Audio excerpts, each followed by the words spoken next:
Manamapi Vishati Putram Atra Surupam Rupam Tasyagrajamuri Purim Maturim Koshvatim Radha Kundam Girivaram Ho Radhika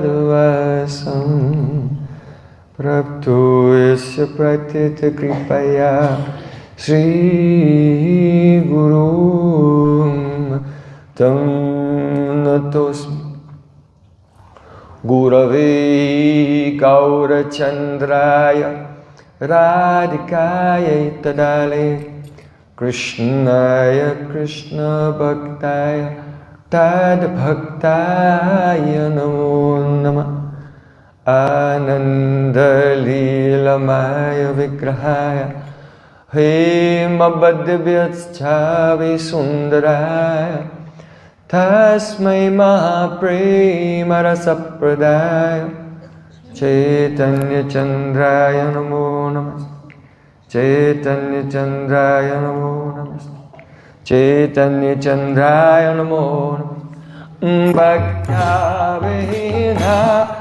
Aparada Lakshe Yukastakamaditaram Kamadi Vipamahitam Shanam Brapana Brinde O Brinde Namaste Chanaravinda Govinda Damo Dharamharaveti Govinda Damo Dharamharaveti Govinda Damo Dharamharaveti Govinda Damo Dharamharaveti Hey Krishna, Hey Yadava, Hey Saketi Govinda Damo Dharamharaveti Sham Sundar Shikanda Shikar Smarhas Murali Manara Radhika-rasa-mama kripa-nidhe Supriyacharana kinkurim kuru Tavai vasmi Najivami tayavana Iti vikyaya devi tam Namam charantikam.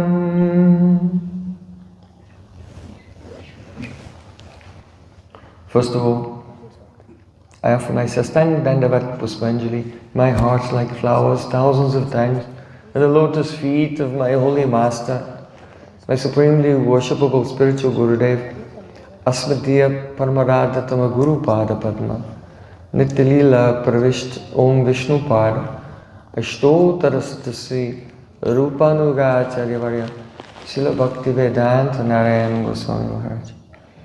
Secondly, I offer my pranam thousands of times at the lotus feet of my Param Gurudev, to Srila Prabhupada and to all of our Sri Rupanuga Gaudiya Guru Parampara. And finally, I offer my pranam to all the assembled Vaishnavas and Vaishnavis, Vanchakalpa Turvasta, Gopa Sindhu Vyavata, Putikam Pavani Vaishnavi Bhuvana Bhuvana.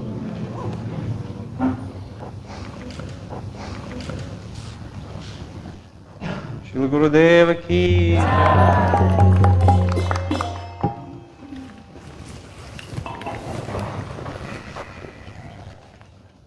By the causeless mercy of Sri Gauran Gauranga, we have assembled here in the very loving and affectionate lap of Giriraj Govardhan to hear the beautiful aprakrita kavya, the supernatural poetry of Srila Prabodhananda Saraswati, Sri Radha-rasa-sudha-nidhi. And to discuss the subject, how to enter into bhajan. Because really, this kavya, this poetry of Srila Prabodhananda Saraswati Thakur, it is especially relishable for those who have already entered into bhajan.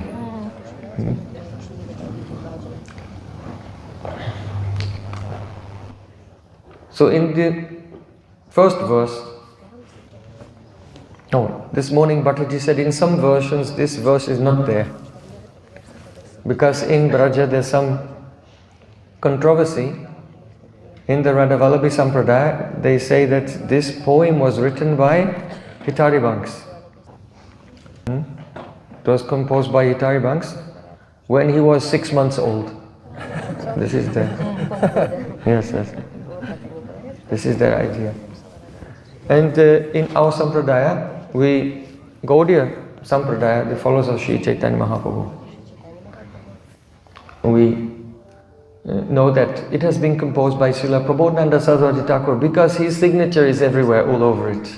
It has all the hallmark characteristics, the style, the use of alankars, and all various types of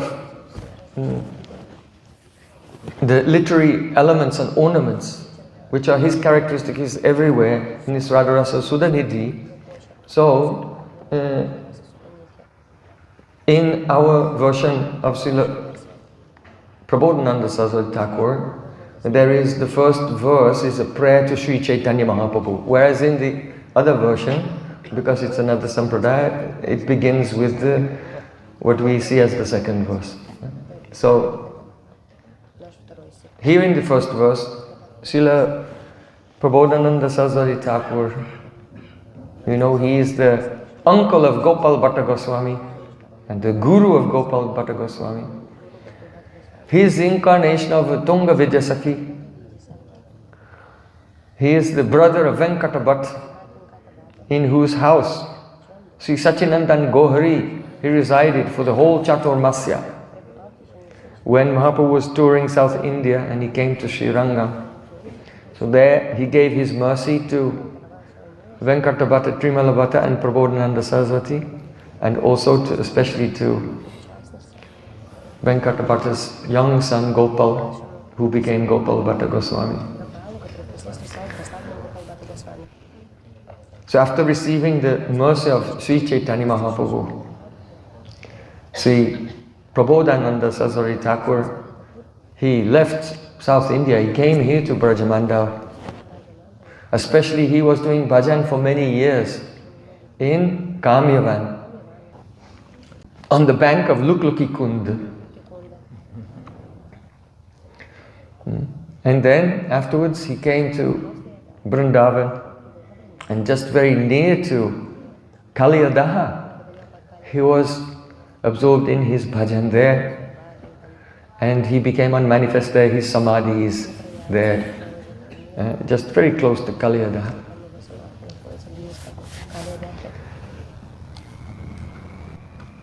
So Srila Prabodhananda Saraswati Thakur, he's praying, Nidantam pulak udkarina vikasanni pat prasuna chavim pradikritya bujadvayam harityutscha muhu nrityantam drutamasru nijara chayai sinchantam urvitalam gayantam nija parshadai parivritam Sri Gaura Chandram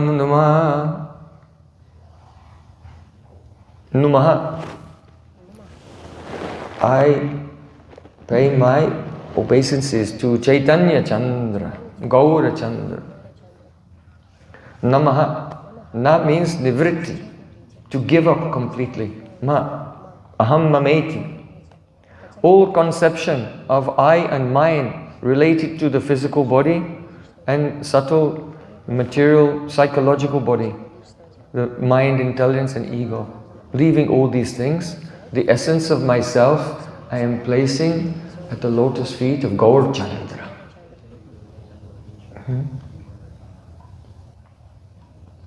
When Srila Prabodhananda Saraswati Thakur surrendered, gave his pranam to Mahaprabhu, then he experienced the spurti of Gaur Leela.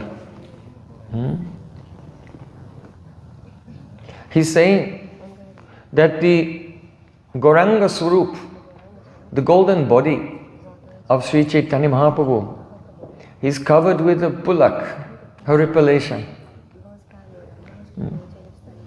But his horripilation, sometimes you may also experience some horripilation. But his horripilation is in the very highest stage. Sattvic bhavs, they go through stages. Dumayit, that means smoking. Just a very slight appearance of hair standing on end or some tears. So this is the first stage, smoking. So people say you should give up smoking, but actually want to start smoking. The smoking stage of Sattvic Bhav. Then there is Dwalit. When you're lighting a fire, first some smoke comes and then Dwalit, lit. So then it becomes more pronounced. And then Dipta, blazing. Burning, Dipta, lit, burning. Then Uddipta. All the 5 or more Sattvic Bhavs are coming at the same time. And then the highest, that Uddipta is actually only in Mahabhav. And then in Ruddha Mahabhav. Then in Adi Ruddha Mahabhav. Sudipta. All the Sattvic Bhavs are coming simultaneously and the intensity is 100 times more. So these are the bodily transformations of Srimati Radhika actually. But now Krishna is immersed, Radha Bhava Jyoti Suvaltam Nomi Krishna Surupam. He is immersed in Radha Bhav. So now Sri Krishna is experiencing Sudipta Sattvic Bhav. And therefore his horripilation, it is the Nipa Prasuna Chabi. There are different types of Kadamba. And one smaller type of Kadamba flower is called Nipa. So these flowers are not like flowers that you are accustomed to. The Kadamba flower is completely spherical and yellow, like a tennis ball. But the spherical shape is made of small kinjalkas, little fibers, everywhere, all over. So Mahaprabhu's whole body appears to be like the kinjalka, the fibers of a nipa, of a kadamba flower. Padutritya bhuja dvayam hari hari. He's raising his arms in the air and loudly calling, Hari! Hari! Hari! Hari! Hari! He's dancing. So the Sattvic Bhav has been described. The singing of Hari is an Anubhav. And dancing is also an Anubhav. His tears are spraying from his eyes like a syringe. And he's spinning around and all the ground around is becoming wet. So the Sattvic Bhav, the Anubhav, these are the rasa samagri, ingredients of rasa. He's relishing the pastimes of Radha and Krishna from the perspective of Srimati Radhika. Gayantam Nija Parashadai, and he's surrounded by all of his associates. So question comes, this is Radha-rasa-sudha-nidhi. Why does it begin with the Namaskriyattmak Mangalacharana, the auspicious invocation in which obeisances are expressed to Chaitanya Mahaprabhu?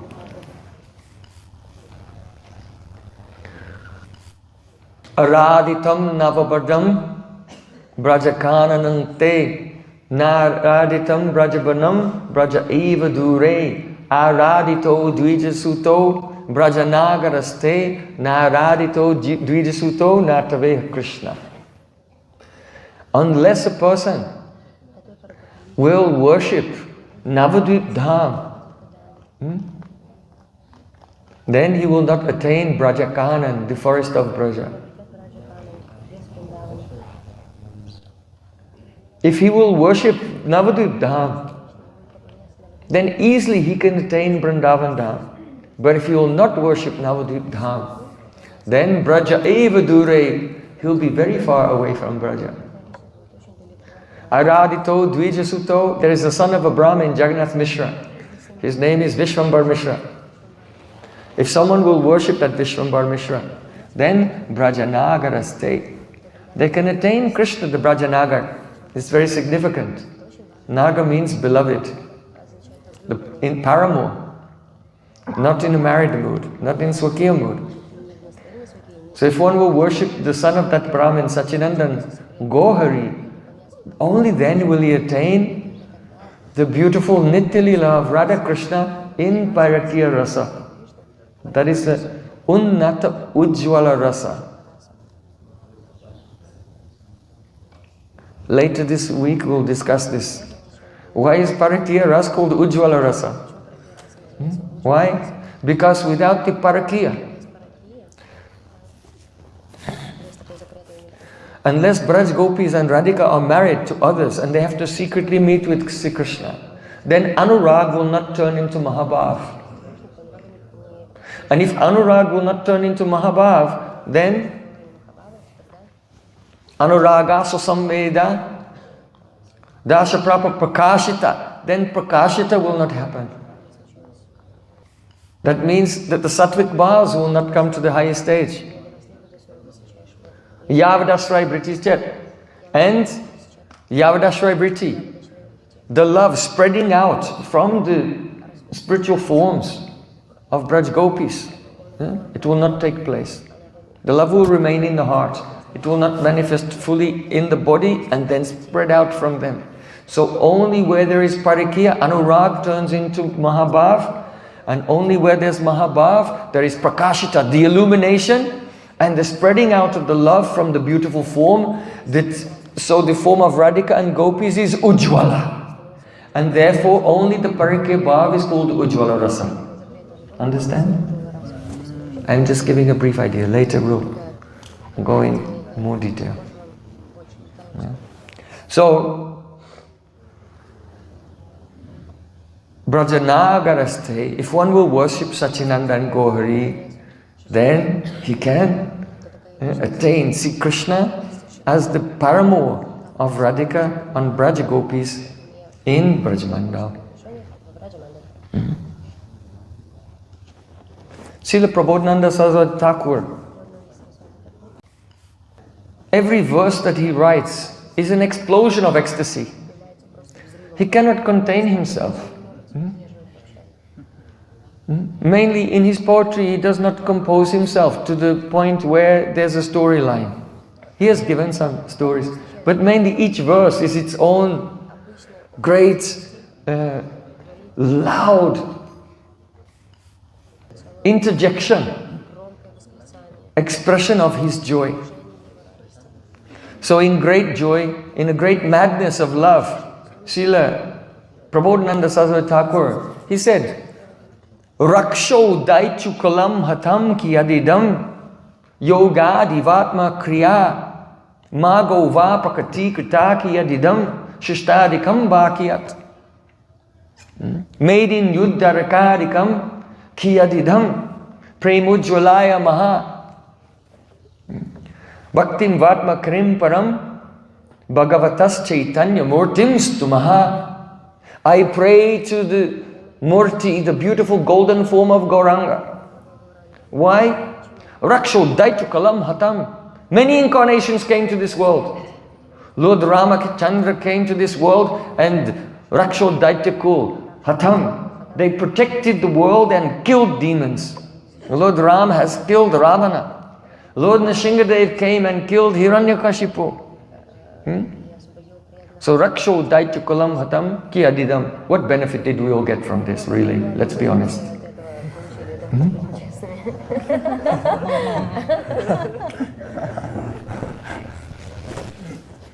What benefit? Was this really a great contribution? Yes, he killed Ravana.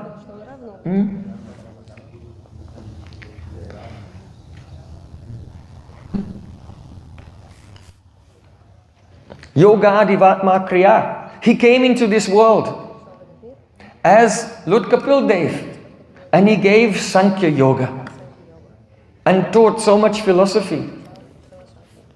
But what benefit did we really get from this? Actually, there's so many benefits from all these things, but this is in comparison to something.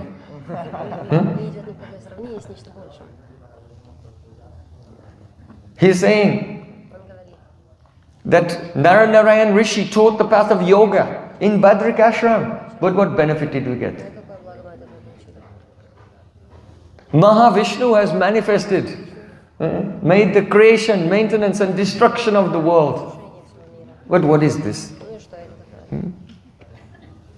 Made in Yuddharitarikam, when Hiranyaksha, he attacked, Lord Varahadev appeared. And he rescued the earth from the Garbhadak ocean. So he saved the world, lifting the world on the tip of his tusk. But what benefit did we get from this? Actually, all of these activities were very beneficial because we hear and chant about them and it's purifying. But Srila Prabodhananda Saraswati Thakur, he's so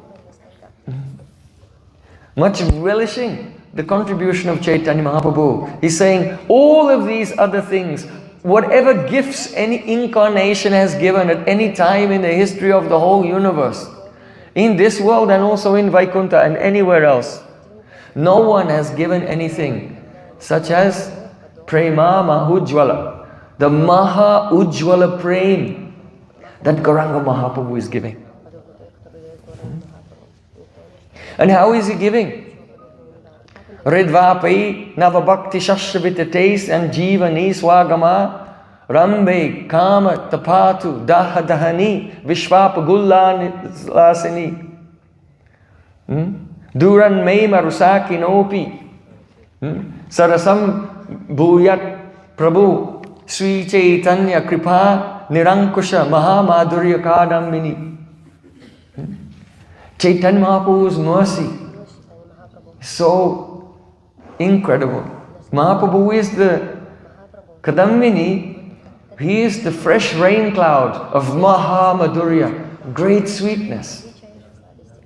When a rain cloud begins to pour, then if there's seeds in the ground, then those seeds, they begin to germinate and they begin to grow. But Mahaprabhu, he's so merciful. Ridva pre navashashti bhakta vistate. Our heart is like the field, but no seed. The mercy of Mahaprabhu is so amazing that when his mercy rains down, if rain falls and there are no seeds, nothing will happen. But the mercy of Mahaprabhu is so intense, when it rains down, the seeds appear by his mercy. And then they sprout. What seeds? The seeds of bhakti. 9 types of bhakti. Sravanam, Kirtanam, Vishnu Smaranam, Padasevanatram, Vandam, Dasam, Sakyam, Atmanivedanam. So his miraculous mercy causes the appearance of the seed, Krishna Seva Vasana. I want to serve Krishna. In a heart that was formerly barren. and it begins to sprout. Vishvapagullasini. When the monsoon rain comes, then there were some rivers that were going here and there, following their course. Just like Gangotri from the Himalayas follows the course through Haridwara, through Prayag, Kashi, Gaya, and then goes to Navadvip and Ganga Sarga. So every river has its course. But when there's a huge downpour of rain, then the rivers overflow their banks and they don't follow the course. They go anywhere and everywhere.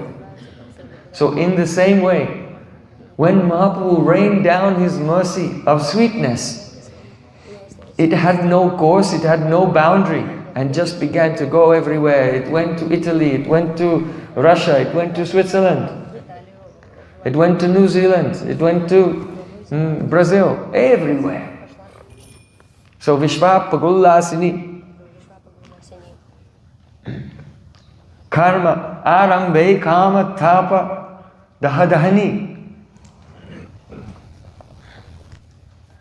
When it's summertime, especially here in Vrindavan, it's very hot. It's very difficult to tolerate. But as soon as the clouds appear in the sky, then there's a cooling effect from the very beginning. So Arambe, from the very beginning, even before the flood of the monsoon season comes, just the appearance of the cloud makes everything become cool. So in the same way, just when one comes in contact with the air which is touched, the mercy of Chaitanya Mahaprabhu, then the burning fire of calm, material desires in the heart becomes cooled down right from the beginning. So Srila Vishwanath Thakur very humbly, he says, Durun me marusakinopi. I am very far away from that rain cloud. I am just like a dried twig, somehow surviving in a desert. But when the rain is falling somewhere, then the wind blows and it carries some droplets of vapor, some cooling droplets of vapor, and it may carry it very far. So Srila Vishwanath Thakur said, I am like a dried up twig in a desert. And that mercy of Mahaprabhu, though it was for us 500 years before, for Vishwanath Thakur it was about 250 years before. So he's feeling, I'm very far away. But still, the vapor of his mercy, from that cloud of great sweetness, is carried in the breeze and touching me, then I come alive. So what is that? The breeze that carries the droplets of Chaitanya Mahaprabhu's mercy to us today is the Harikatha of our Guru Parampara. Our Param Gurudev, our Gurudev, and so on, they are speaking the pastimes of Chaitanya Mahaprabhu. That is the Divya Vayu, is transcendental air. And when we are touched by that, then even though we may feel like the dried twig in the desert, then we come alive with the connection with the great mercy of Sri Chaitanya Mahaprabhu. Sri Chaitanya Mahaprabhu, he is Krishna himself, fulfilling those desires which were not fulfilled in the Nikunja Bhavan, in the confidential pastimes of Radha Krishna in Braja Lila. So he said, Vanam chopavanam sarvam Srimad Vrindavanastitam Krodi Kritam Navadvipe Krishna Lila Susiddhaye.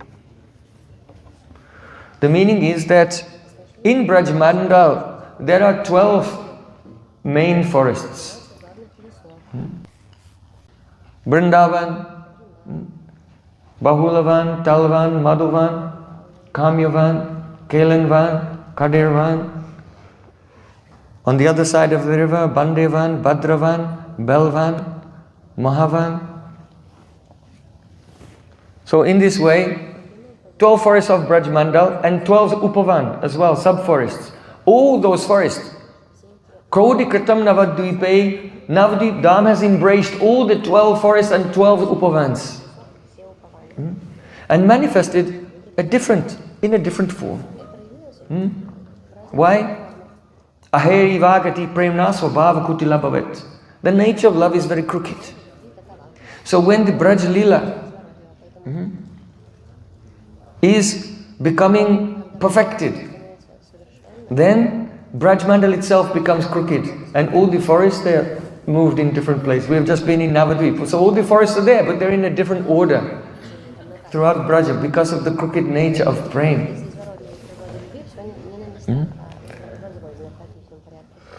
So Krishna Lila Susiddhaye. Krishna Lila is a Siddha, it is perfect, but it becomes Susiddha, most perfect in the form of Navadvip Lila. Why? You should not think that Radha Krishna Lila is higher than Gaura Lila or Gaura Lila is higher than Radha Krishna Lila.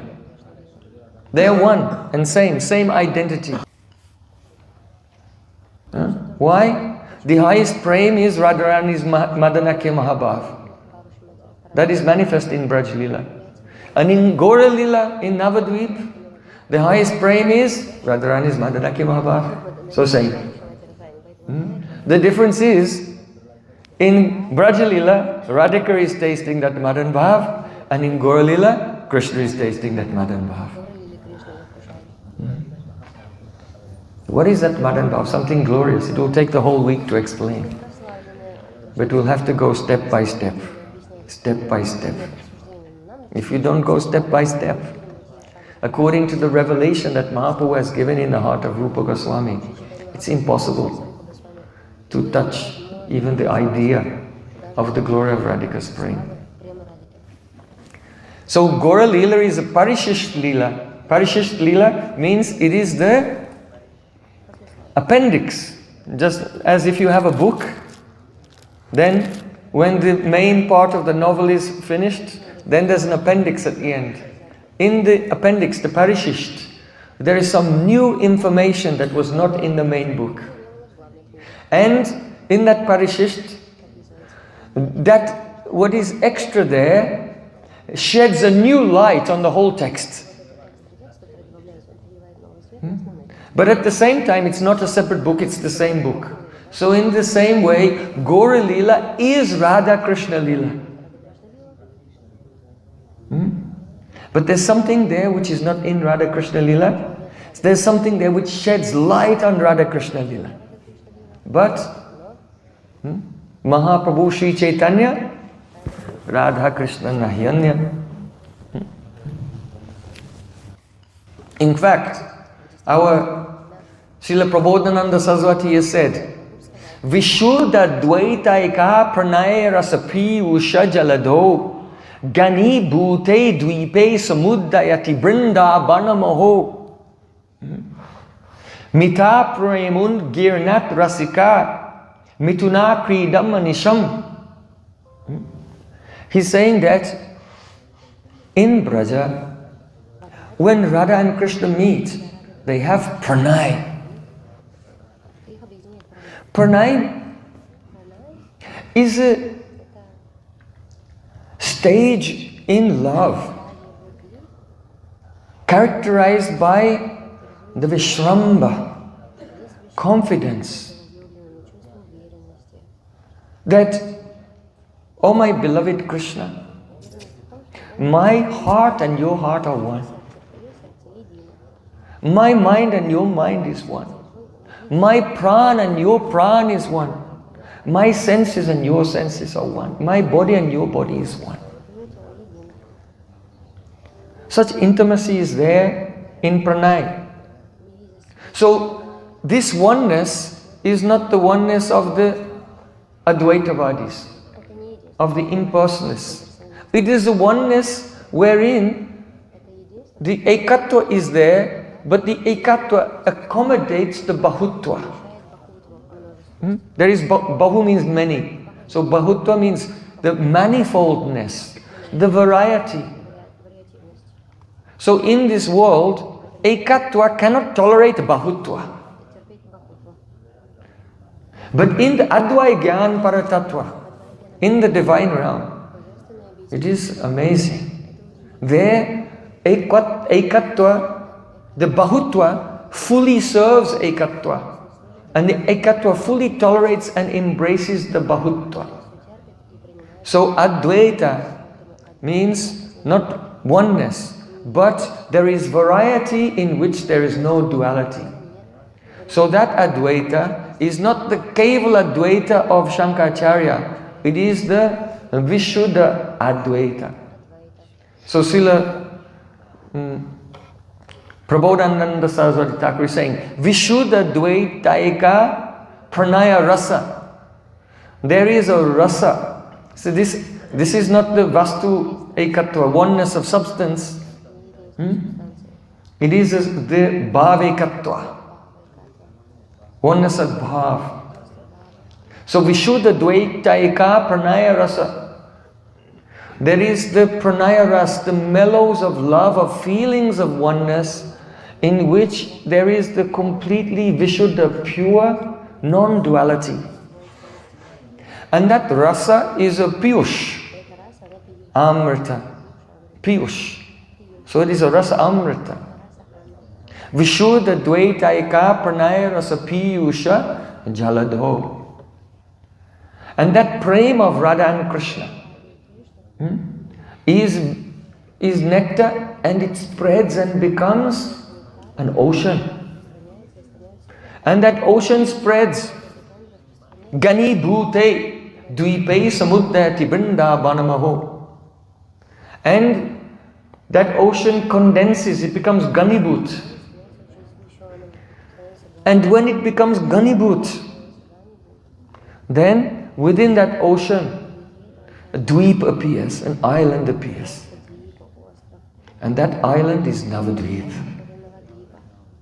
where Radha Krishna themselves in one Swarup, Rasa-raja Mahabhava Militatanu, are playing forever, singing and dancing, relishing the Prema Ras through Sri Prem Nam Sankirtan.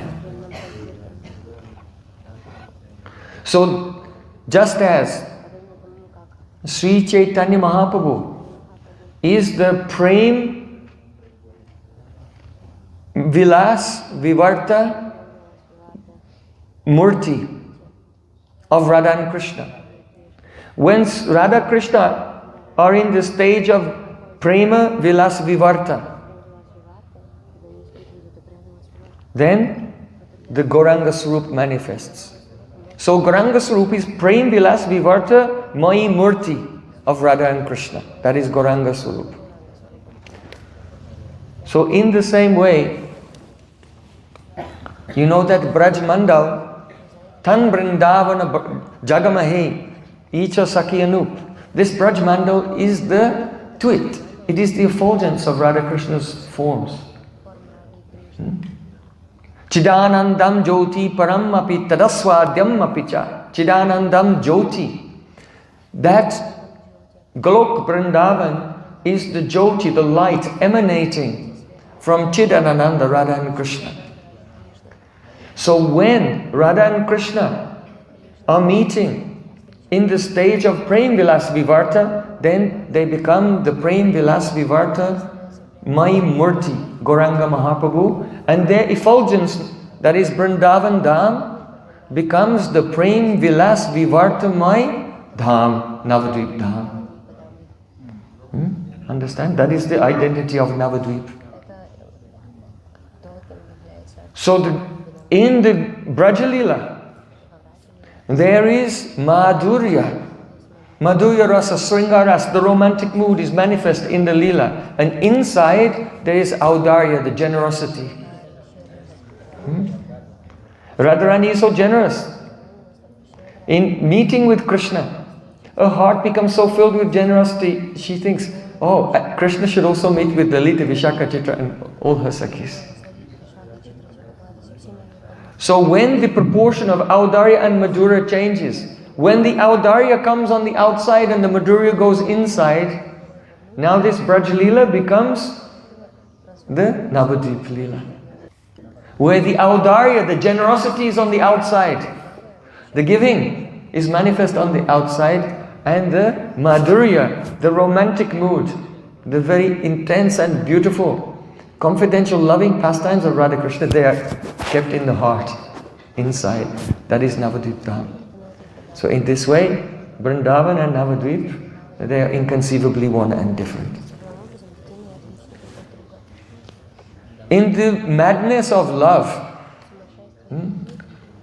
Radha and Krishna become Gauranga.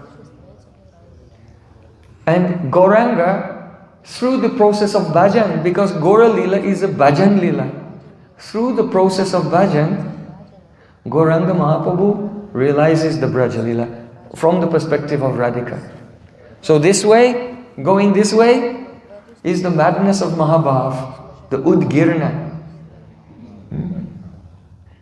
And going the other way, Bhajan Leela. Understand? So how can we approach that Brajamandal, the beautiful pastimes of Radha and Krishna? It is impossible. But if you take shelter of Navadvip Leela, Gauranga Mahaprabhu, going this way, follow him in his bhajan, then his bhajan will lead to the Vrindavan Leela. Understand? And this is why Srila Prabodhananda Saraswati Thakur, he is beginning not with discussing Braja or Radha and Krishna, he is starting with Chaitanya Mahaprabhu, because without the mercy of Sri Chaitanya Mahaprabhu, no one can enter into bhajan. Follow his bhajan Leela. His bhajan Leela will take you into the sweetness, the Madhurya of Vrindavan.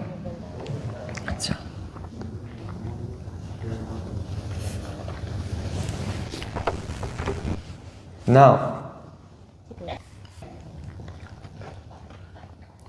Jai, Dandavad Maharaj.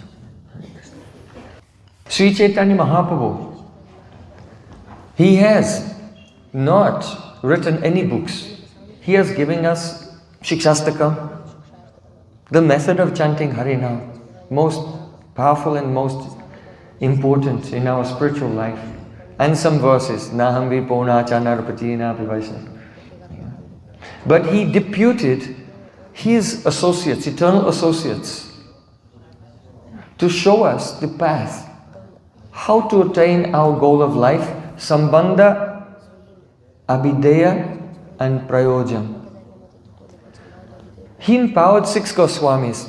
All 6 Goswamis, they can explain everything. But still Mahaprabhu has given some responsibility. Mainly he gave the responsibility of manifesting the Sambandha Gyan, Sambandha Tattva to Srila Sanatana Goswami Pad. Mainly he has given the responsibility of manifesting the Abhideya Tattva to Srila Rupa Goswami Pad. And the Prayojan Tattva was especially expressed by Srila Raghunath Das Goswami. So no one can go to the Prayojan without Abhideya. And no one can enter the Shuddha Abhideya, pure Abhideya, without Sambandha Gyan. So you should know that general persons, they are thinking that the Sambandha Gyan means, oh, I have to memorize one list of metaphysical conceptions.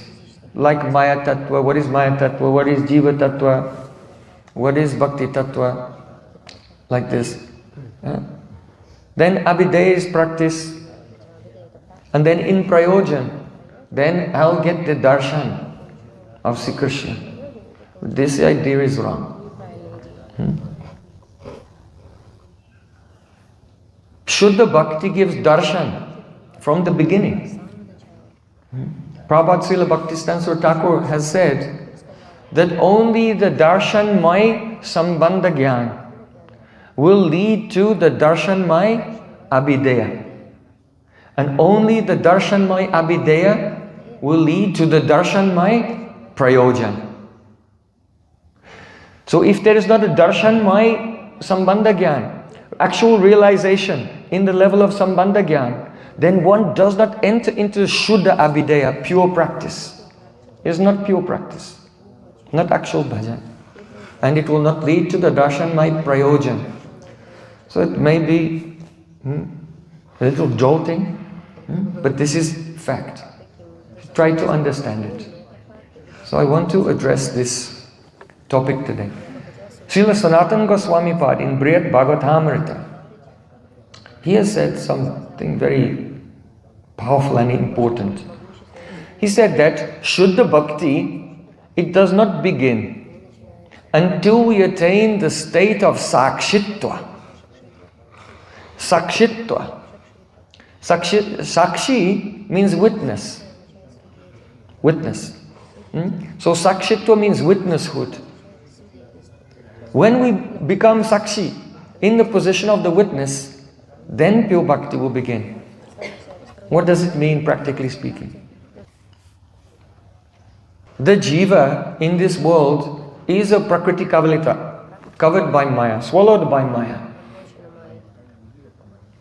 The maya shakti gives this jiva ahankar, ego. He thinks, I am this ahamkara, I am the doer. This ego that he has, he thinks this is himself, the subject, and the world is his object. In Shastra it is said, Rupam drishyam lochanam drik tad drishyam driktumanasam drishya divritaya sakshi drigevanatu drishyate drik drishya vichar. He said the eye is the seer of form. So your eye is seeing form. Then your dhi, your intelligence, your buddhi is seeing what the eye is doing. So your eye is seeing what the tanmatras, the objects in this world are doing. Your mind, your intelligence is seeing what your eye is doing. But Atma is the Shakshi of the mind. Understand? So generally we think our mind and ego, our subtle body, this is me, that is the subject and the world is my object. So Sakshitva means, no, to shift the vantage point. The subject is not my ego, subject is my Atma. And I am the witness of the activities of the world, the activities of my body and senses, and I am also the Sakshi, the witness of the movements of my own mind. This is called Sakshitva. When does it come? When the chitta is steady. Steady chitta. As long as you understand what is chitta? Chitta means this. Before the creation of the world, there was only Prakriti, undifferentiated Prakriti. Three gunas are in equilibrium there. When the Supreme Lord Mahavishnu glances, then the equilibrium of Prakriti is broken. And the first element comes out. That first element is called Mahat-tattva. There's also no differentiation there, but it is the first mature element, very bright. It is niskriya, there's no movement in it. It is the highly sattvic element. That is called Mahat-tattva. So that element is in the universe. But one portion of that is in your Shukshma Sharira, your subtle body.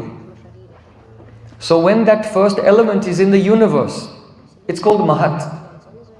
And that same element in your Shukshma Sharira is called Chitta. Chitta. Chaito Darpana Marjanam. This is Chitta, this is what needs to be cleaned. So when Rajagun appears in the Chitta, it condenses, it devolves, it becomes somewhat degraded, and it becomes Sutra Tattva. That Sutra Tattva is a pran. And then when this pran condenses, this has kriya, it can move. Every movement in this world is going on by the movement of pran, whether it's physical movements or mental movements also. So the movement of pran in the chitta is called chitta vritti. Chitta vritti.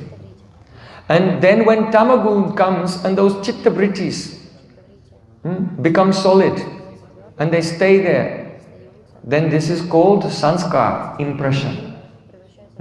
When you look at something, then your sense is connected to your chitta, the chitta transforms and takes on the form of the thing in the world. So then you are looking, we don't see the world directly outside, but we see the model of the world in our own chitta. And then when we look somewhere else, then we don't see that object anymore. But that shape we have experienced goes deep into the chitta and stays there in the subconscious mind, and that is called sanskar, impression. That's the sanskar. So when you see it, that is called a pratyaya.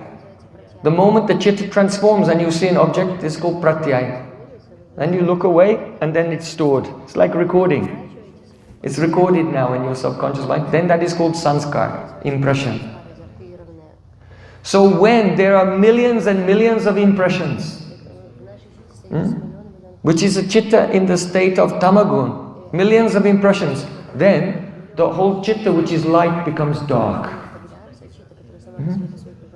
And that condensed mass of samskars, which is dark and now covering the naturally light chitta, that is called ahankar, ego. That is the ahankar tattva, ego. So, the chitta when it is pure, it has some wonderful qualities. What are the qualities of chitta when it's pure? Swachatvam, Kapil Dev tells in 3rd canto, Swachatvam avakaritvam, shantatvam iti chaitasa. The 3 qualities of the pure chitta: first, swachatvam, clarity. That particularly means, the clarity here means reflectiveness. So in the commentary, Srila Swami said that clean chitta, swachatva means bhagavad bimba grahitvam. Bhagavad bimba grahitvam. Having the capacity to catch the reflection of the form of Bhagavan. Understand? So clean chitta is like a mirror. In that mirror you can catch the reflection of the form of Bhagavan. If a person will chant niraparad, without any offense, even namabhas, it will produce the reflection of Krishna's Swarup in the chitta. So then it becomes darshanmay sambandha gyan. It is a sambandha gyan based on a realization, not on imagination. Only that darshanmay sambandha gyan turns into the darshanmay abhideya, the actual process of bhajan. So until that stage comes, until the ahankar has become cleansed away enough to expose the brightness of the chitta, and until we chant without offense. Mahaprabhu, the first teaching Mahaprabhu received from his Gurudev, what was that?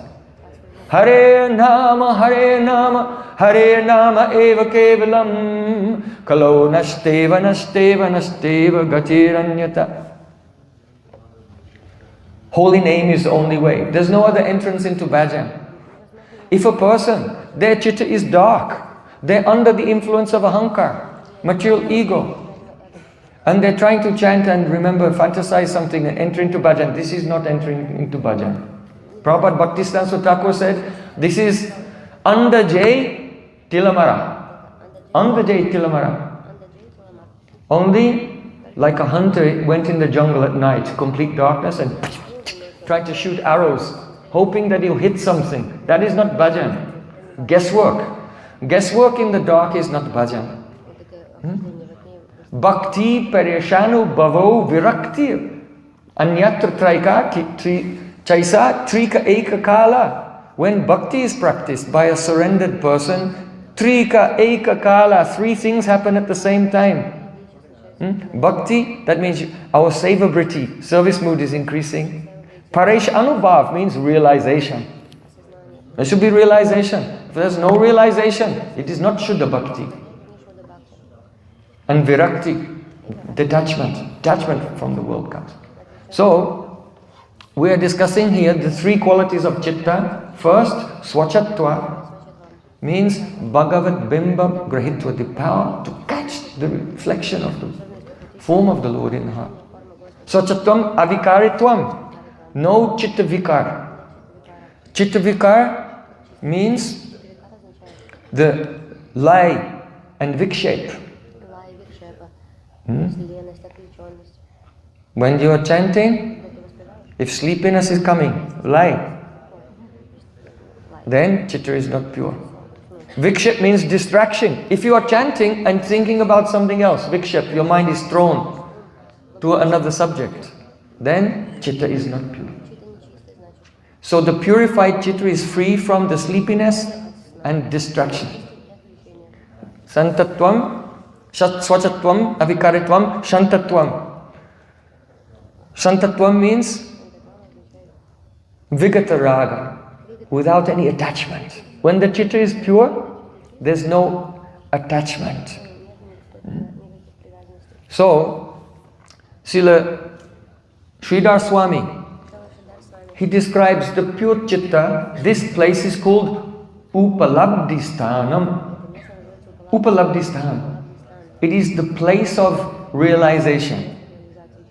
Realization takes place there. And Srila Vishwacharya Thakur, commenting on Sridhar Swami, he calls this place, the purified chitta, he calls this Upasana Pitam, the Upasana Pit. It is the place where Upasana goes on.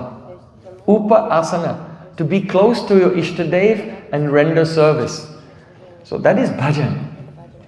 Because Upasana is of 2 types, Mantramaya Upasana and Swarasika Upasana. Mantramaya Upasana means the devotee remembers his mantra and then he sees Dipyad Brindaranya Kalpadrumada Srimat Ratnagara Singhasanasto Sri Radha Srila Govinda Devo Prashtali Visevyamano Smarami. That is the mantra of the Bheda-abheda-tattva. So first darshan mai sambandha, and then the actual abhideya begins. So mantramaya upasana, other type of upasana is swarasikya upasana.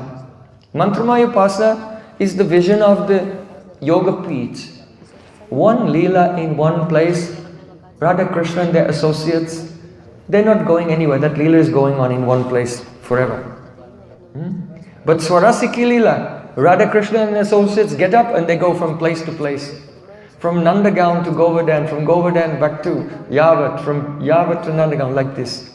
So the Leela which is in a flow like the Ganges, that is Swarasiki Leela, Astakaliya Leela, Nitya Leela Seva. So one cannot approach that directly. First, Mantramaya Upasana becomes mature, it will automatically turn into Swarasiki Upasana when it's mature. So, is it clear to everyone? You can look inside yourself and see what you see. If it's you close your eyes, you look inside, there's darkness. What is there? Ahankar is there. Vasana-mayi ahankar. The darkness caused by impressions of material existence. Ar kabe nitai chande karuna hoibe samsara basan mora kabe tuschahave. When will the mercy of Nityananda Prabhu come to me? And the vasana, that means desires, when a samskar in the subconscious mind manifests in the conscious mind, it's called a vasana. So the worldly desires that we have, these are the echoes of our past experience. If you engage in sense gratification before, the impression is there. Later, this impression will come into the mind as a vasana, a desire. You may be thinking, oh, today I have a new desire. This is not new. It is only the echo of a past experience. In this way, the living entities are under the control of their karma. So, we are coming to this point. Sakshitva. As long as our identity is merged with the ego, then there is no bhajan at all.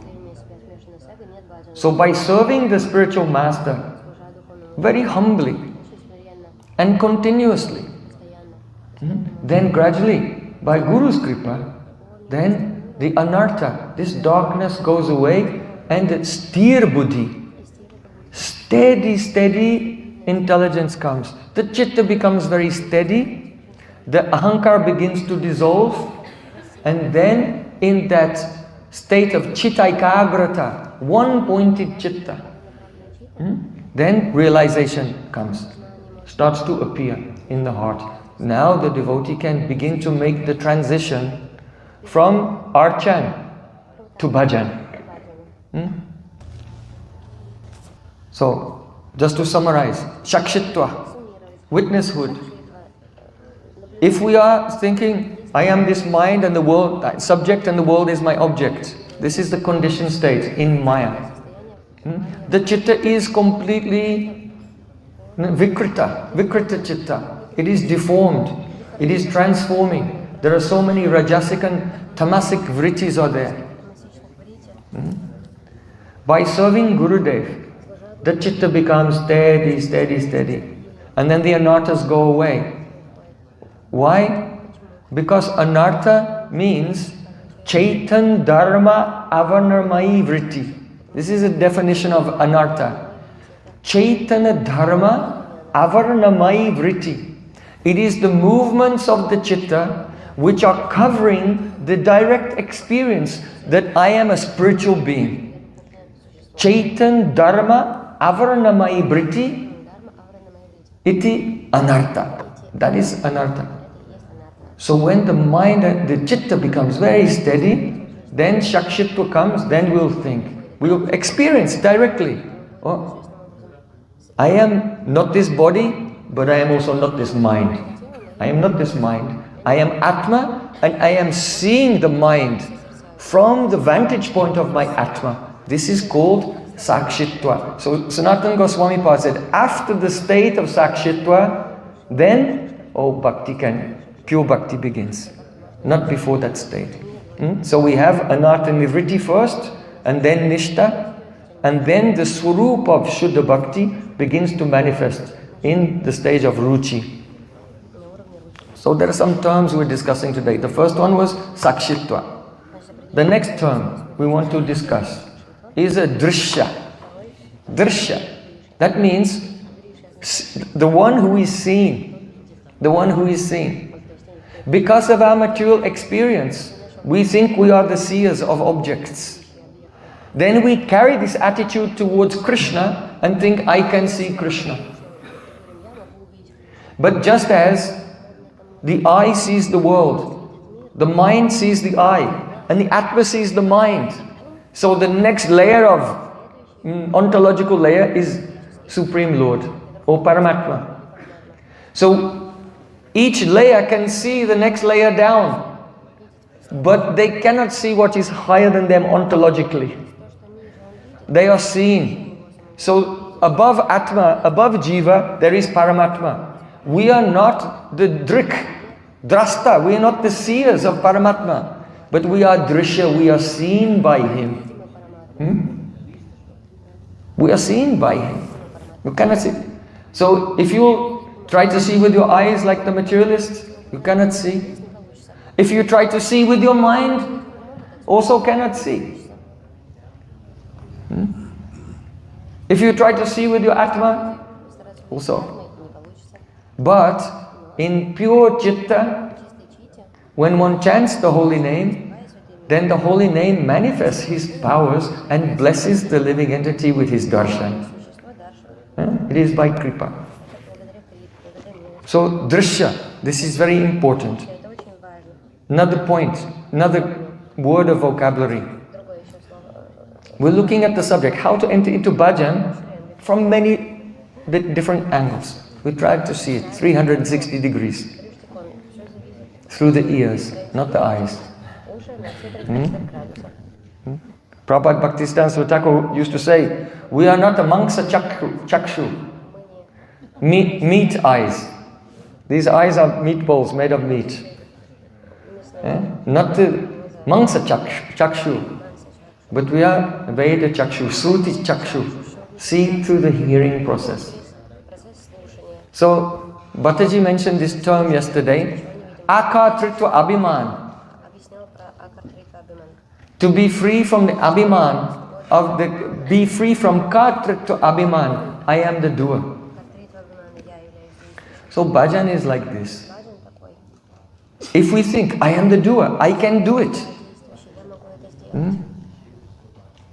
then nothing will happen. Because this path of spiritual life is the avaroha panta, descending process. Bhagavan, the Supreme Lord, He is indriya atit, beyond the senses. Indriya atit. So the attempt to see that which is indriya atit through the indriya, the mind and senses, that is called aroha panta, the ascending process. The attempt to see which is atindriya by the indriya is called aroha panta. Understand? So the example is Ravan. Ravan, he wanted to make a staircase going to heaven. He thought, why does everyone have to do these yagyas and tapasya austerities? It's very difficult. I want to do some welfare work for everyone. I'll build a staircase to heaven. Everyone can walk and go to Swagalok. And then they'll praise me. Everyone will say, I am their real well-wisher. Because I do altruistic work for the whole society. This is demonic. This is demonic mentality. So he began to build the steps. But those steps, they have no foundation. They have nothing to stand on. So the steps fell down. So in the same way, every aroha panta, every effort we make to elevate ourselves materially, financially, in terms of wealth, prestige, intellectually, spiritually, everything which depends on our own power. This is all aroha panta, and the result is frustration, confusion, and in the end everything is futile. So the bhakti path is avaroha panta. I remember once one devotee came to Param Pujya Srila Bhakti Vigyan Bharati Maharaj.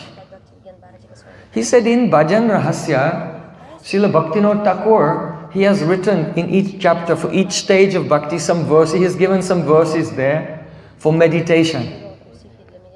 So what do we have to do? Do we open the chapter and then we meditate on those verses, then we'll go to the next chapter, then we'll go to the next chapter? Param Pujya Srila Bhakti Vigyan Bharati Maharaj said, no, bhajan is not like that. He said, in bhajan, you are not karta. You are not the doer. Who is karta? Naam. In bhajan, naam is karta. So he said, when a person is chanting without offense, then the name will lift him up and reveal to him the mood of the next chapter. He will relish the beautiful verses of that chapter, and then he'll go on chanting, and the name will lift that devotee up to the next chapter. Like this. So bhajan is the avaroha panta.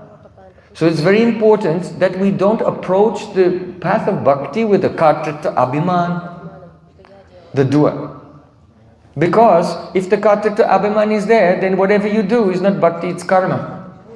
Because its root is ahankar. Mahat kripa bina kaun karma bhakti nai, Krishna bhakti duri rahu sangsar nahikshay. Krishna's Kaviraj Goswami Pad said, without kripa, without the mercy descending, any karma, any activity that you do will never be bhakti. What to speak of being bhakti? One's entanglement in material existence will not even be diminished. Huh? So, we discussed Sakshitva, Drishya, Akatritva Abhiman. Now, another point here, Nishta. Nishta, steadiness. Nishta comes after Anartha Nivritti. All anarthas are not gone, but to a large degree they are gone. Srila Vishwanath Chakravarti Thakur, he defines Nishta as Ekagrata Chitta, that the Chitta has become one-pointed. Ekagrata Chitta. And earlier we discussed how that Ekagrata Chitta, that steadiness of the Chitta, gives the possibility for the Bhagavad Bimba Gahitva, for some reflection of Krishna's Swarup in the heart. And this is why Nashta Prayeshu Abhadreshu Nityam Bhagavata Sevaya Bhagavati Uttamasloke Bhakti Bhavati Naishtiki. By serving Srimad Bhagavatam, the book Bhagavat and the person Bhagavat, both. Dui Bayaridiyera Kshalyandka, Dui Bhagavata Sange Karna Sakshatkar. Krishna's Kaviraj Goswami Pad said, if you're in a dark room, you cannot see anything. If a light comes, you can see, oh, this is a table, this is a chair, this is a pot. So in the same way, everyone is speaking about the mercy of Gaur-Nitai. But what is the mercy of Gaur-Nitai? The mercy of Gaur-Nitai is this. Dui Bai Hridiyera Kshalyandaka. By engaging in Nam Sankirtan under the guidance of Gaur-Nitai, some darkness in the heart is dissipated and allows us to recognize two things. Dui Bhagavata Sange Karna Sakshatkar. We can realize of all the different scriptures, Srimad Bhagavatam is the unique. It is the greatest, there's no comparison. You know, this is in our Gaudiya Sampradaya. If you go to other Sampradayas, Vishnu Purana is great, Padma Purana is great, Bhagavatam is just another Purana. But Mahaprabhu revealed Srimad Bhagavatam, Krishna Bhakti Rasa Swarup Sri Bhagavata. It is the embodiment of all Bhakti Rasa, and its message is Radha-dasyam. That is the Tatparya, the ultimate message of Srimad Bhagavatam. Only Mahaprabhu revealed it. So when by the mercy of Gaur-Nitai, the heart is somewhat illuminated, then we see, Bhagavatam, this is the greatest revelation of Srila Vyasadeva. And we can recognize Bhakta Bhagavat. Who is the devotee, who is the embodiment of Srimad Bhagavatam? Before that one may think, this devotee, this devotee, this devotee. But when the mercy of Gaur-Nitai comes, then we see, this devotee is Bhakta Bhagavat. Walking, talking, living, breathing, singing, dancing, Bhagavatam. All the shlokas of Bhagavatam are living in his throat. When his mouth opens, they're all jumping. So Krishna's Kaviraj Goswami says, Eka Bhagavata Bada Bhakti Rasa Shastra, Ara Bhagavata Bhakta Bhakti Rasa Patra. One Bhagavat, Srimad Bhagavatam, other Bhagavat, the pure devotee who is full of rasa. Dui Bhagavata Dwara Diya Bhakti Rasa, Tahara Hridoya Tara Prema Hoya Vasha. By the action of these two together, the book and the person together, then the mellows of rasa are infused into our heart. And then Krishna becomes controlled by that prema. So this is the process. So Nashta Praeshu Bhadreshu Nityam Bhagavata Seva, serving the book and the person Bhagavat regularly, hearing again and again and again. Then Abhadra. Abhadra means inauspicious things. Here, Vishwanath Thakur comments, Abhadra, inauspicious things, especially means 10 types of Nam Aparad. Actually, Namaparad is a very profound subject. It is actually a psychology of love. Radha means giving pleasure to the object of your love. Aparad means that which doesn't give pleasure to the object of your love. So the 10 aparads are 10 psychological dispositions which are antithetical to the mood of love. And it is very profound. Unless we associate very closely and hear deeply from pure devotees, Bhagavatam, each upakyan, each story of Srimad Bhagavatam will have some effect to remove the nam aparads from our heart. Idam Bhagavatam nama Purana Brahma Samitam. He said, actually, Idam Bhagavatam nama Purana. This Srimad Bhagavatam is the Purana of the holy name. And by hearing it, the abhadra, all inauspicious things, gradually remove from the heart. So then when Nishta comes, Bhakti Bhavati Naishtiki, one becomes fixed in irrevocable bhakti. Why? Because when Nishta is there, then there is the Bhagavat Bimba Grahitva, some experience of Krishna in one's heart. And now for the first time, that living entity who was in Maya has made contact with the other side of the sky. What is beyond the Viraja, beyond the current back ocean? The transcendental reality, he's made his first contact. Sambandha, relationship. So Nishta means Ekagrata Chitta. Now, bhajan, subject of bhajan.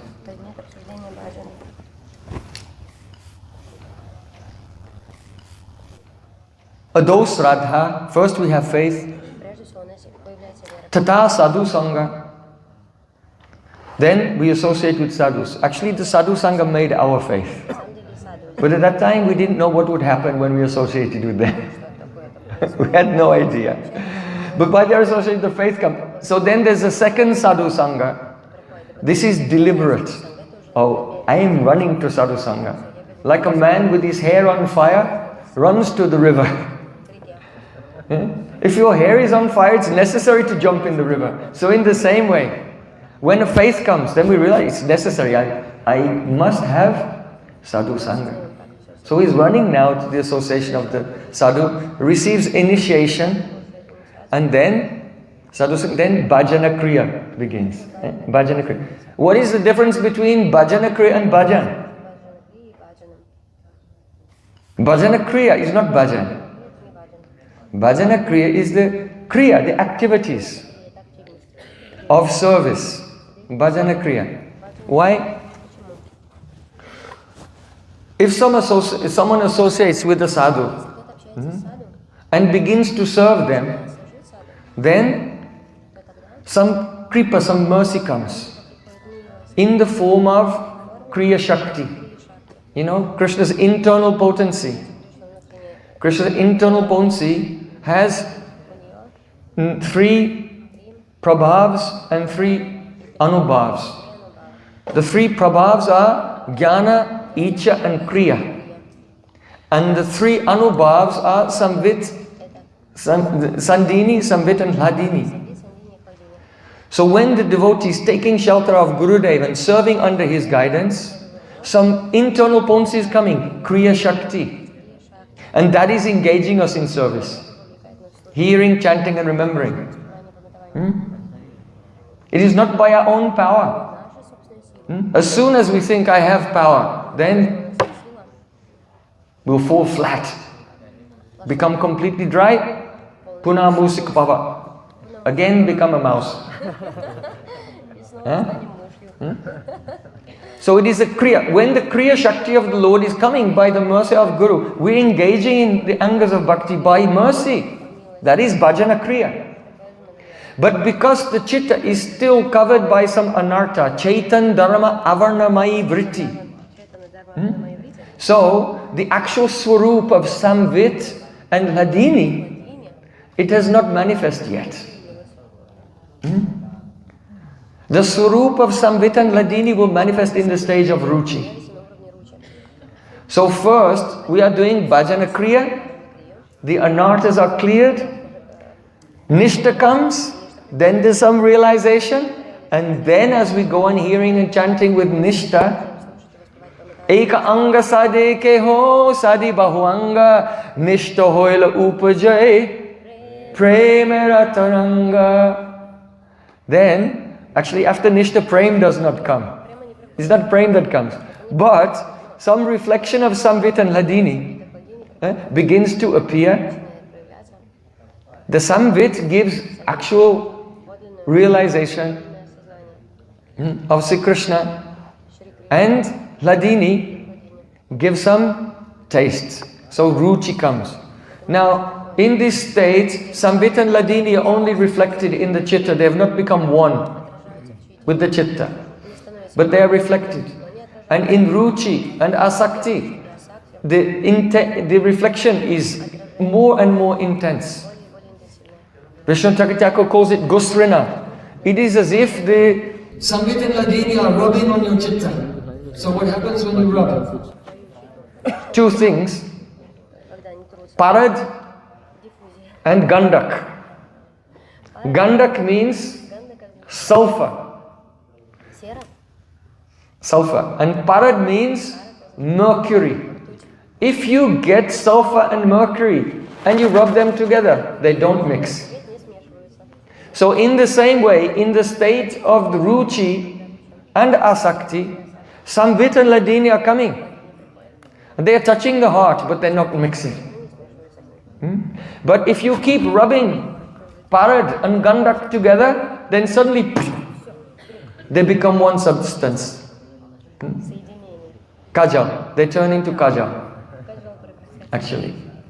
So in the same way, engaging in intense actual bhajan, now, not bhajana kriya, bhajan. In the stage of Asakti, then the chitta, which was being acted upon by Samvita and Hladini, this chitta melts and becomes one with that Samvita and Hladini. So that is called bhav. Shuddha sattva visheshatma prema suryangsu samyabak ruchi bis chitta masrinya. The chitta masrinya melts and it becomes one with Samvita and Hladini. So Ruchi, from the stage of Ruchi, here Ruchi means Abhilas. When Ruchi is there, Abhilas comes. Bhagavat Prapt Abhilas, Anukul Abhilas, and Sohard Abhilas. I want to attain my Ishtadev. I want to render service to my Ishtadev. And I want to have the Surid Bhav. That every second mood of well-wishing. Jai Gopal. Jayati Janani Vaso Devaki Jannavado. Every second well-wishing to my Ishtadev. And my Ishtadev is well-wishing towards me. Surid Bhav. So when the heart is melted by these feelings, the feelings, the abhilas come in Ruchi. But when the heart is melted by them, then that is called Ruchi bis chittamasanya kridaso bhav uchate. That is the stage of bhav. So this is the difference between bhajana kriya and actual bhajan. In bhajana kriya, anarthas are still there. So one is doing archan.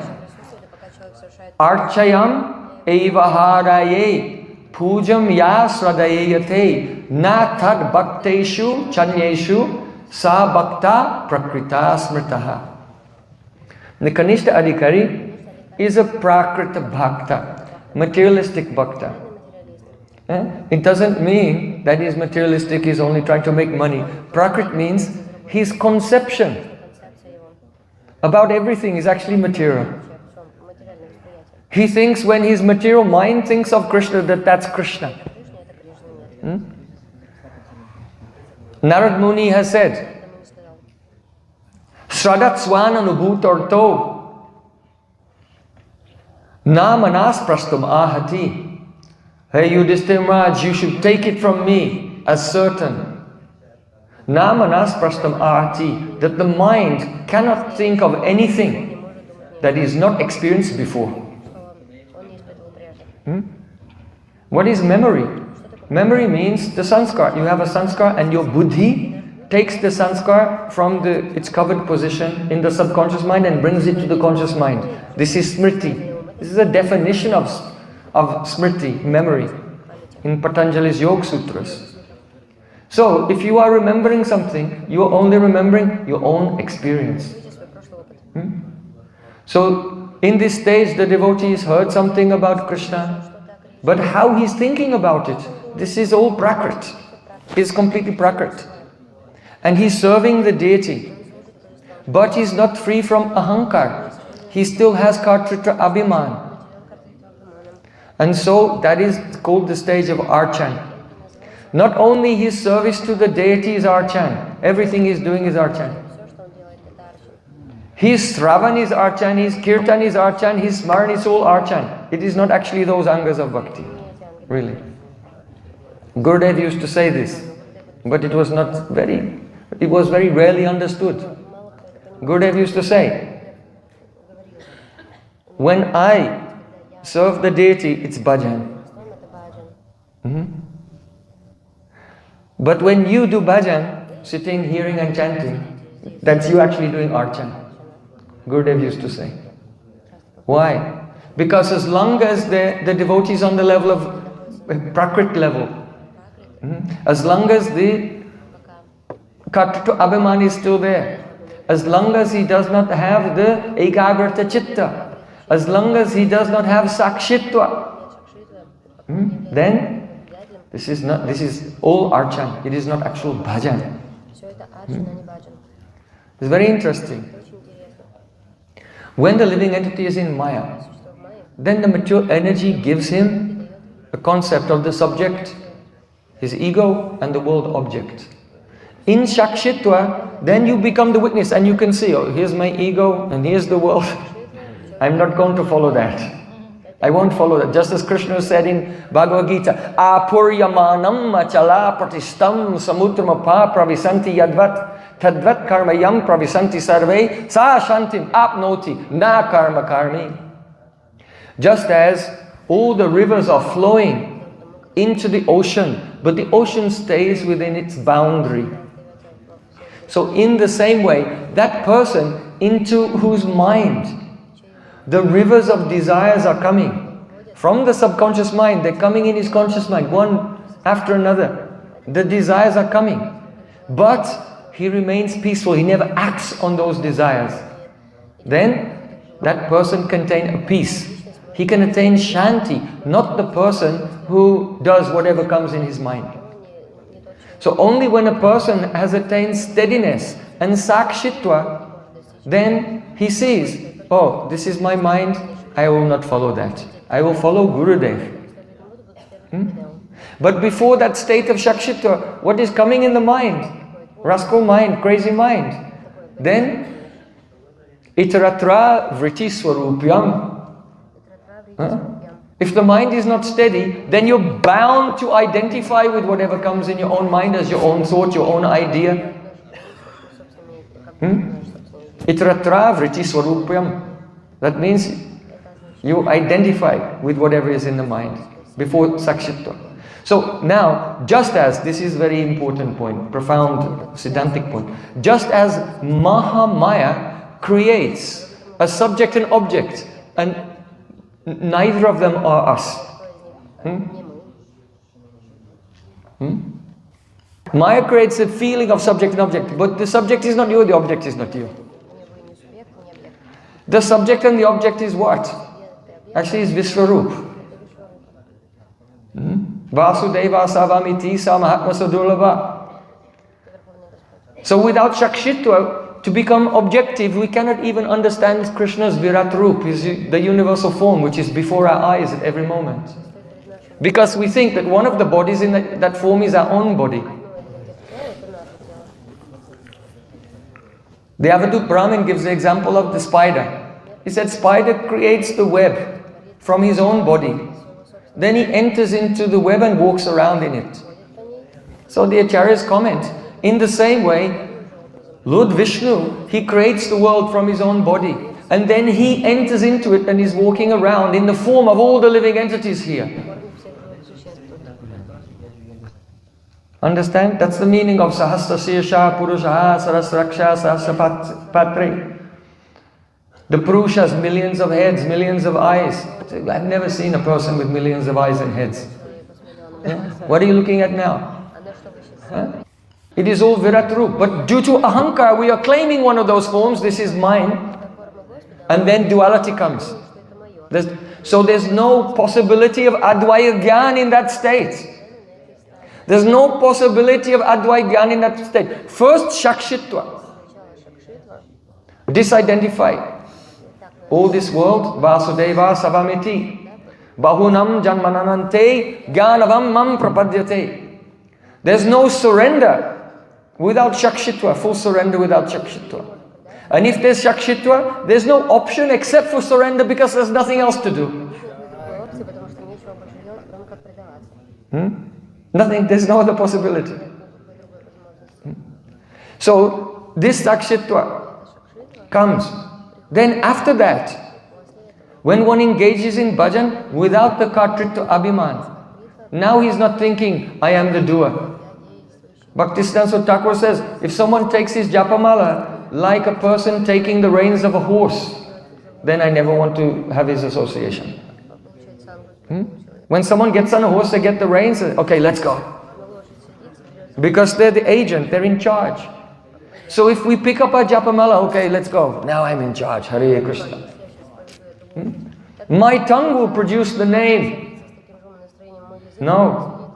Sanatana Goswami in his commentary on the 10th offense to the holy name, he said, to think that Naam is Jivadeen under the control of your tongue is the 10th offense of the holy name. Aham Mamadi Paramo, I am great. I'm greater than the name because I am producing it with my tongue. So we should not think that the Naam is Jivadeen, but we have to pray, when will my tongue be Naam Adeen? When will my tongue be under the control of the holy name? So chanting in this mood, then the devotee, instead of experiencing, I am doing bhakti, he experiences, bhakti is the vilas of Swarup Shakti. Krishna's internal potency is coming and taking over my senses. Param Vijayate Sri Krishna Sankirtanam. Sarvatma Snapanam. Krishna's internal potency is coming. So this is the meaning of Nishta Hoil Upajoi Premara Taranga. When the chitta is steady, Nishta comes, then the burden of Ahankar that we've been carried around for so many lifetimes is given up. Then one goes into a state of supreme shanti, supreme peacefulness. Bhavanava Mahadavagni Nirvapanam. The fire of material existence is over. No stress, no worry, no problem anywhere. Everything is beautiful. Mercy everywhere. Raining everywhere. Then Naam Prabhu comes and heart is melting. Hare Krishna, Krishna Krishna, Hare Hare. So Nishta Hoila Upajoi, Premara Taranga. Then the waves of love, they begin to rise. It's not the Prem after Bhav, but it's still the abhas of that love is starting to appear. Very, very beautiful. So, this is the point we're discussing. Just as Mahamaya makes the dichotomy of subject and object, which is not true.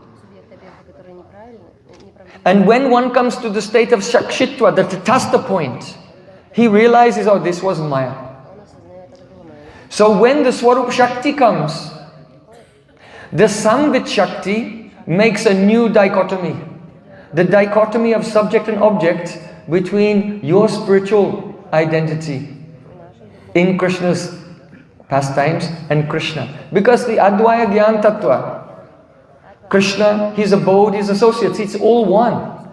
But when you get there, how will you experience that you are an individual with the relation and seeing the Leela from a particular point?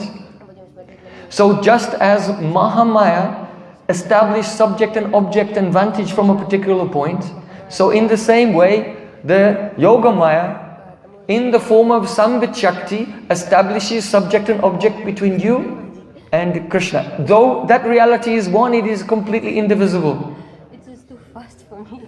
Sorry, I forgot about the translators. I'm going too fast. So this is very important. Just to take this idea into your heart, because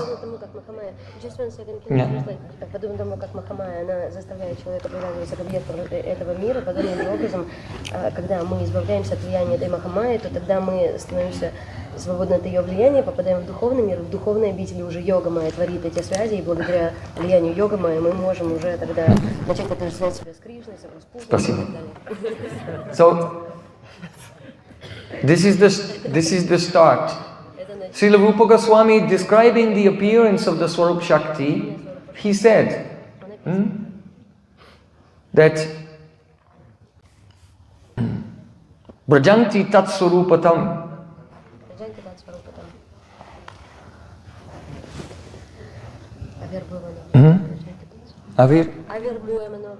Avirbhuya manobrito Brajanti tat swarupatam Swayam prakasha rupapi Vasyamana prakashyavat. Rupa Goswami is using actually very technical language. Unless someone has a deep foundation in Saddarshans, Nyaya, Vaisheshik, Sankhya and everything, even, it's very difficult to just even understand the dictionary meaning, what to speak of realization of what Rupa Goswami is saying. He's saying that the Samvit and Hladini, they avirbhav, avirbhuya manobritti means chittabritti. Remember we discussed, what is chittabritti? Chittabritti is a movement of pran in your chitta, by which you have conceptions, perceptions, feelings, thoughts, emotions. So avirbhuya manobrito, that's Samvit and Hladini, just as the Supreme Lord as an avatar and descends to this world. So in the same way, Avirbhuva Manobrito, Samvit and Hladini descend, Brajanti Tatsurupatam, and they become one with your Chittavritti. In other words, they hijack it. They take it over completely. So now you begin to have thoughts and perceptions and realizations. They're not coming from this world. They're not coming from your past experience. They're coming from the transcendental realm. Understand? So, avirbhuya manobrito brajanti tat surupatat. Swayam prakasha rupapi. Even though Samvit is Swayam prakash, self-manifested. Vasamana prakashyavat. It appears within your consciousness as if you are seeing by the conventional way. We see conventionally because our chitta moves and it gives us the experience of some object. So when Samvit and Hladini comes, the chitta moves, but it's the self-manifesting internal potency. It's not the conventional way that we're experiencing. So this Samvit and Hladini, they have a vilas. They behave in a particular way in bhav, in another way in prem, in another way in sneha, in another way in the man, pranay, rag, anurag, bhav, mahabhav, rudabhav, etc.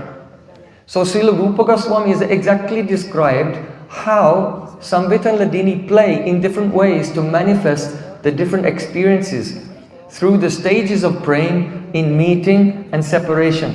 But if you don't understand it from the very beginning, from this appearance, avirbhuya manobrito, it is impossible, completely impossible to understand what is rag, what is anurag, what is mahabhav. They're just like love, love and more love. But it's not like that at all. That's why it is said that Rupa Goswami, if Rupa Goswami had not appeared in this world, then who could have separated all the fine features of bhakti? Everything, our knowledge would be sankirn gyan. That means the subject is not clear, everything is crushed together and blurred. But when we come free from the sankirn gyan, Sankirn Gyan is only cleared by the Srota Panta, by hearing Shabda Brahma. When we hear the Shabda Brahma, then the confusion, the mixed up nature of the conceptions all opens out, and then the crystal clear and beautiful varieties of the aprakrita tattva, supernatural reality, become manifest to us. So, we have just concluded with this point that here in this world we experience Dvaita duality. When we come to Shakshitva, then we'll see there's no duality at all. Vasudeva Samamiti. But we still have not experienced the Advaita Tattva. Then when the Swarup Shakti comes from Ruchi Asakti Bhav onwards, we enter actual bhajan, not only bhajana kriya, but actual bhajan. And the Sambit Shakti is also making subject and object. And then that is the experience of the Advaita Tattva, where the Ekatva tolerates fully the Bahutva. The spiritual varieties are accommodated by the oneness. That is Advaita Gyan Tattva. So before that stage, before this Spot Dharma, before the holy name manifests his Spot Dharma, that means giving us Purti, then no one can imagine what is the Advaita Gyan Tattva, what is the spiritual world, the Radha and Krishna.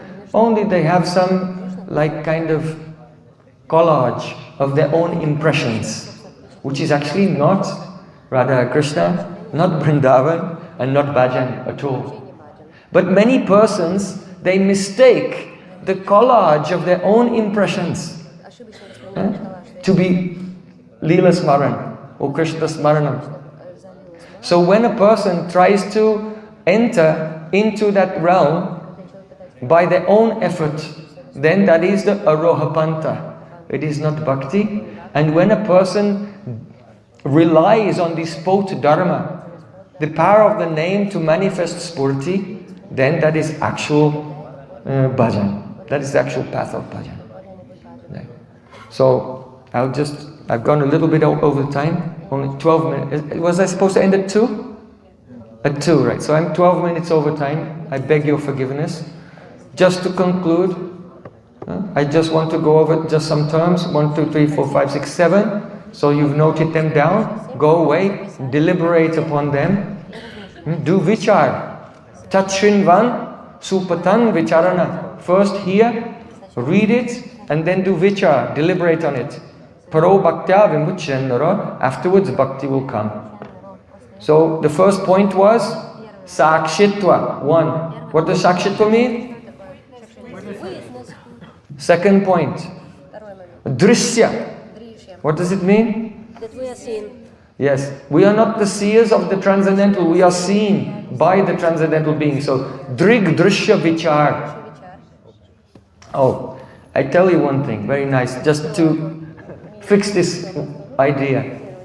When Srila Bhaktisiddhanta Thakur was towards his final pastimes, not the very end, but a little bit before that, then he wanted to dictate his biography. So one of his senior scholars came there with the pen. And Prabhupada wanted to tell about his life. Do you know what he said? First he began to cry. First Prabhupada began to cry. And he said, I can sum up my whole message. The whole tenor of my mission and my message, I can sum up in one phrase. But I am crying because very few persons caught it. What is that? He said, Drig Drishya Vichar. Drig Drishya Vichar. The deliberation on who is the seer and who is seen. Unless and until one situates himself as drishya, seen in relation to the supernatural subjects, and give up the idea that he is a drik or drasta, the seer, then he is not surrendered, there is no full sharnagati, he is not rendering anyabhilash dashunyam uttama bhakti, and he is not trinada pisunichena. In other words, shakshitva, drishya, akatrita abhiman, nishta, ekagrata chitta, and accepting the avarohapanta. These are all names for the same moment in our spiritual life. Understand? It's the same thing. Only we're describing it from different angles. And here's the point, from the shift. From Prakrita Bhakti, from Archan, going into Bhajan. That is the transition point. So, these are the words. Shakshitva, put it in your dictionary. Drishya, Akatrita Abhiman, Nishta, Ekagrata Chitta, Avarohapanta, Advaidhyan. And everything depends on the spot dharma. Gaur Premanande. This is the difference between bhajana kriya and bhajan. So tomorrow we'll begin the verses glorifying the pastimes of Radha Krishna. The next verse. Yasya kadapi vasananchala kelinuttam. Bale Vrindavan Bihari Lala ki jai, Varsani Wali ki jai, Jai Jai Sri Radhe.